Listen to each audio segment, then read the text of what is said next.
Good evening, friends. 16/12/2020 அன்று stock மார்க்கெட்டில் நிகழ்ந்த சில விஷயங்களை இப்போ பார்க்க போகிறோம். முக்கியமாக ஆட்டோ ஸ்டாக்ஸ் ஏன் பாசிட்டிவாக இருந்துச்சு, பெக்டர் மிஸ்ஸஸ் பெக்டர் ஐபிஓடைய ஸ்டேட்டஸ் என்ன, COVID-19 வேக்சினை பற்றி ஒரு அப்டேட், இதெல்லாம் இந்த காணொலியில் நம்ம பார்க்க போகிறோம். வாங்க பார்க்கலாம். ஆட்டோ செக்டர் ஆக்சுவலாக சென்செக்ஸ் 403 பாயிண்ட்ஸ் அப். ஆக்சுவலாக 16/12/2020 இன்னைக்கு ஆட்டோ ஸ்டாக்ஸ் ரொம்ப பாசிட்டிவாக இருந்துச்சு. அதுக்கு என்ன காரணம் பார்த்தீங்கன்னாக்க, பார்லிமெண்ட்ரி பேனல் சில ரெக்கமெண்டேஷன்ஸ் கவர்மெண்ட் கொடுத்துருக்காங்க. அதில் முக்கியமான ரெக்கமெண்டேஷன் என்னன்னாக்கா ஜிஎஸ்டி ரிடக்ஷன் ரெக்கமெண்டேஷன் சொல்லியிருக்காங்க. அதாவது இப்போ ஆட்டோ செக்டர் கடந்த 2 வருடமாகவே கொஞ்சம் ஸ்லோ டவுன் சந்திச்சிருக்கு. இதனால இருக்கக்கூடிய 3 லட்சம் ஊழியர்கள் வேலைவாய்ப்புகள் இழந்திருக்காங்க. ஸோ இதெல்லாம் சரி பண்ணுறதுக்கு பார்லிமெண்ட்ரி பேனல் சில ரெக்கமெண்டேஷன் கவர்மெண்ட் கொடுத்துருக்காங்க. ஸோ அதனால் அந்த ஆட்டோ செக்டரை பூஸ்டப் பண்ணி ஒரு வேலைவாய்ப்புகளை உருவாக்க முடியும். அதே மாதிரி வெஹிக்கிள் சேல்ஸ் அதிகம் பண்ணுறதுக்காகவும் அவங்க இந்த முயற்சி எடுத்திருக்காங்க. அது முக்கியமான என்னதுனாக்கா, புது வெஹிக்கிளுக்கு ஜிஎஸ்டியில் 10% ரிடக்ஷன் கொடுக்கலாம் அப்படின்னு ஒரு ரெக்கமெண்டேஷன் கொடுத்துருக்காங்க. ஸோ இதனால் புது வெஹிக்கிள்ஸ் அதிகமாக மக்களை வாங்க வைக்க முடியும், அதனால் ப்ரொடக்ஷன் அதிகம் பண்ணி வேலைவாய்ப்பு உருவாக்க முடியும் அப்படிங்கிற ஒரு ஸ்ட்ராட்டஜியில் இந்த இது சொல்லியிருக்காங்க. 10% குறைக்கிறதுங்கிறது ஒரு நல்ல மூவாக தான் இருக்கும். அதே மாதிரி யூஸ்டு கார்ஸ்க்கு 12% இப்போ ஜிஎஸ்டி, 12-18% இருக்கு ஜிஎஸ்டி, அதை 4% குறைக்கலாம் அப்படின்னு ஒரு ரெக்கமெண்டேஷன் கொடுத்துருக்காங்க. ஸோ யூஸ்டு கார்ஸ் சர்க்குலேஷன் அதிகம் பண்ண முடியும், நியூ வெஹிக்கிள்ஸுடைய இதையும் அதிகம் பண்ண முடியும் அப்படிங்கிறத சேல்ஸ் அதிகம் பண்ண முடியும் அப்படிங்கிறத இங்கே எதிர்பார்ப்பா நம்ம பண்ணலாம். அந்த ஸ்ட்ராட்டஜியில் தான் அவங்க இதை சொல்லியிருக்காங்க.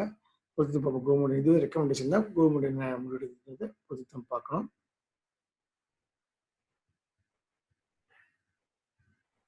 ஆக்சுவலாக இதில் இந்த ஃபீல்டை பொறுத்த வரைக்கும் இன்னொரு இது முக்கியமாக எதிர்பார்ப்பு என்னங்கிறாங்க, அந்த ஸ்கேர்பேஜ் பாலிசி கவர்மெண்ட் என்ன அனௌன்ஸ் பண்ண போகிறாங்கிறது வெயிட் பண்ணிட்டு இருக்காங்க.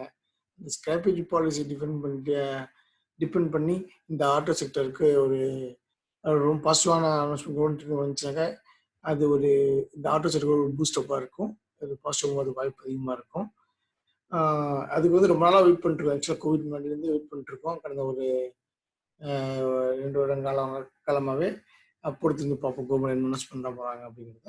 இந்த அனௌன்ஸ்மெண்ட்ஸ் மூலமாக முக்கியமாக ஏறப்போ ஷேர்ஸ்ன்னு எக்ஸ்பர்ட்ஸ் சொல்லியிருக்கிறது என்னன்னாக்கா, Tata Motors, hero, Tata Motors, இந்த மாதிரி ஆட்டோ செக்டர் ஷேர்ஸ்லாம் ஏறதுக்கான வாய்ப்பு அதிகமாக இருக்கிறதா எக்ஸ்பர்ட் சொல்லியிருக்காங்க. பொறுத்து பார்ப்போம். அடுத்த மிஸ்ஸஸ் பெக்டர்ஸ். இந்த பர்கர் கிங் ஐபிஓடைய சக்ஸஸ் இந்த மிஸ்ஸஸ் பெக்டருக்கும் ஒரு பெரிய பூஸ்டப்பாக இருக்குன்னு நான் நினைக்கிறேன். முக்கியமாக சொல்ல போனால் இப்போ 2வது நாளில் 14.4 டைம்ஸ் 11.4 ஃபோல்ட்ஸ் 14.4 மடங்கு சப்ஸ்கிரிப்ஷன் ஆகிருக்கு. பொறுத்து பார்ப்போம். குவாலிஃபைடு டிஸ்ட்ரிக்ட் பார்த்தா 4.67 மடங்கு அப்போ சப்ஸ்கிரைப் பண்ணியிருக்காங்க. நான் இன்ஸ்டியூஷன் 8.67 மடங்கு. ரீட்டைல் இண்டிவிஜுவல்ஸ் பார்த்தோம்னாக்கா 14.36 மடங்கு வந்திருக்கு. எம்ப்ளாயீஸ் 30.45 மடங்கு வந்திருக்கு. அந்த மாதிரி ஆக்சுவலாக முக்கியம் ரீட்டெயிலாம் பார்த்தா 16 மடங்கு. அதனால கண்டிப்பாக எல்லாருக்கும் கிடைக்க வாய்ப்பு கிடையாது. பொறுத்து பார்ப்போம் யார் கிடைக்க போகுதுங்கிறத. மொத்தம் பார்த்தா 11.4 மடங்கு சப்ஸ்கிரிப்ஷன் அப்ளை பண்ணியிருக்காங்க 2வது நாளில். பொறுத்து பார்ப்போம் யார் கிடைக்குதுங்கிறது. இதோடைய லிஸ்டிங் எகெயின்ஸ் எப்படி இருக்குது அப்படிங்கிறது பொறுத்து பார்ப்போம். இது முக்கியம் பேக்கரி செக்டர்னால உணவுத்துறைங்கிறனாலே கொஞ்சம் நல்ல மூவ்மெண்ட்ஸ் இருக்கும் ஆக்சுவலாக. அதனால் இது பேக்கரி செக்டர்லேயும் எனக்கு நார்த் இந்தியாவில் நல்லாவே இது உங்களுடைய ஸ்டெபிலைஸ் ஆகிருக்காங்க. நார்த் இந்தியாவில் உங்களுடைய சேல்ஸ் நல்லாவே இருக்குது. அது எப்படி அது அவங்களுடைய குவார்டர் ரிசல்ட்ஸ் எப்படி பொறுத்து பார்க்க லாங் டேர்ம் போகணுனாக்கா லிஸ்டிங் கெயின்ஸ் எப்படிங்க லிஸ்ட் பண்ணுறேன்னு கேட்குறீங்க. கிரே மார்க்கெட்டில் ஆக்சுவலி 70% இது அப்பில் இருக்கும் அப்படிங்கிற இன்ஃபர்மேஷன் தான் இருக்குது. பொறுத்து வந்து பார்ப்போம். அடுத்த COVID-19 பற்றிய அப்டேட்.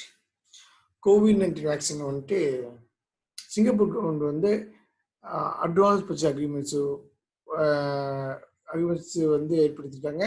ஃபைசர், மாடர்னா அண்ட் சைனா வச்சு சினோவாக் இந்த 3 நிறுவனத்துக்குள்ளேயும் ஏற்படுத்தியிருக்காங்க. ஏற்கனவே சிங்கப்பூர் பிரதமர் உண்மையாக அனௌன்ஸ் பண்ணியிருந்தாரு. இந்த 2021 4th குவார்ட்டருக்குள்ளே எல்லாத்துக்கும் போடப்படும், முக்கியமாக சிட்டிசன்ஸ்லாம் ஃப்ரீ ஆஃப் காஸ்ட்டில் போடுவோம் அப்படிங்கிற மாதிரி சொல்லியிருக்காங்க. ஏற்கனவே COVID-19 வந்து தீவிரமான நடவடிக்கைகளாலும் மக்களுடைய கட்டுப்பாடுகளாலும் சிங்கப்பூர் ஏற்கனவே முழுவதும் கட்டுப்படுத்திட்டாங்க. அப்படி இன்னொரு செய்தி நான் கேள்விப்பட்ட செய்தினாக்க, அடுத்த ஜனவரி மாதத்தில் வந்துட்டு பிஸ்னஸ் விசாஸ் ஓப்பன் பண்ணுவாங்க அப்படின்னு நான் கேள்விப்பட்டேன். பட் இது அஃபிஷியல் நியூஸ் இல்லை. அண்ட் மற்ற விசாஸ், டூரிஸ்ட் விசாஸ் எல்லாத்தையும் கொஞ்சம் ஓப்பன் பண்ணுவாங்க எதிர்பார்க்கலாம். ஏன்னா ஏற்கனவே கண்ட்ரோல் பண்ணி வச்சுருக்காங்க, கோவிடை முழுவதும் கண்ட்ரோல் பண்ணி வச்சுருக்காங்க சிங்கப்பூரில். பொறுத்து வந்து பார்ப்போம். இதுதான் நண்பர்களே, இந்த செய்தியை தான் உங்களோட பகிர்ந்துக்கொள்ள விரும்பினேன்.